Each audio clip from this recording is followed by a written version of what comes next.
much, and thanks to I Know My team who put that tape together. I had not seen that. Thank you so much. Thanks to the National Press Foundation for this honor, to ABC News, to my family, to my global affairs and debate teams. I couldn't have done it without you. I'm honored to be given this award, but I am accepting this award not just for me, but for all of us. For every reporter, producer, editor, researcher, photographer, and fact checker.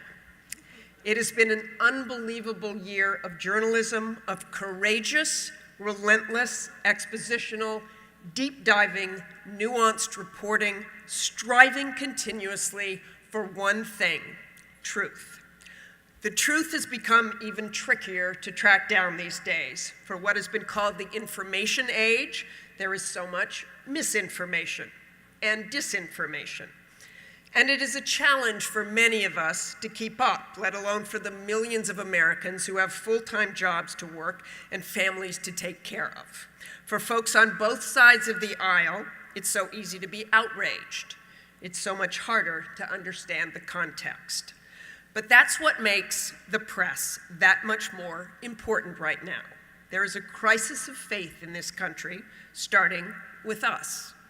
Americans don't trust each other anymore. They don't trust their government or their institutions.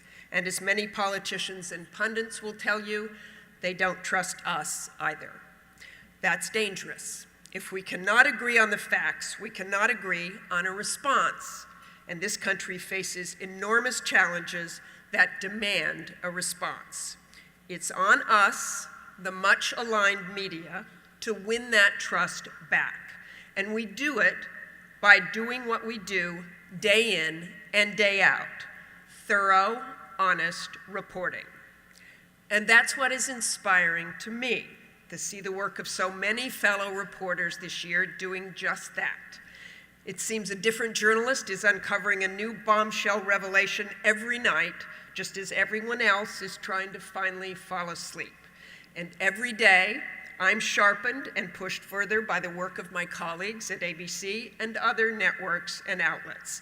I have to say thank you to ABC's Jonathan Karl, but also to CNN's Jake Tapper and Fox's Chris Wallace and NPR's Mara Liasson, and of course so many of our colleagues and partners in print: Adam Entus, Greg Miller, Ellen Nakashima at the Washington Post, Michael Schmidt, Mark Mazzetti, and Matt Apuzzo at the New York Times. This week, it was them.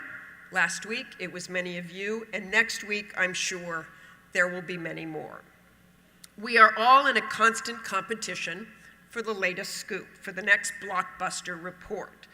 We are rivals, no doubt, but it is a team of rivals. A fellowship based on that common pursuit of the truth, of informing our fellow citizens about what is happening in this great democracy and around the world and what it means for them. And it's part of what makes this country great. I'm so proud to be on this team. I must add that in this global age, when we say around the world, we really mean the whole world, from North Korea to Nigeria, Moscow to Mexico City. The fearlessness of our fiercest White House correspondent pales in comparison to the courage of our overseas colleagues. They bring us the news from around the globe of a world so swiftly moving and complex that it defies simple labels like dangerous or scary. I have joined them, as you know, many times over the years, but these are the journalists out there every day. We thank them for being our eyes, for risking their lives for this profession, as they bring us powerful stories from the front lines against ISIS, from behind the Great Firewall in China, from the Ebola hot zones, and more.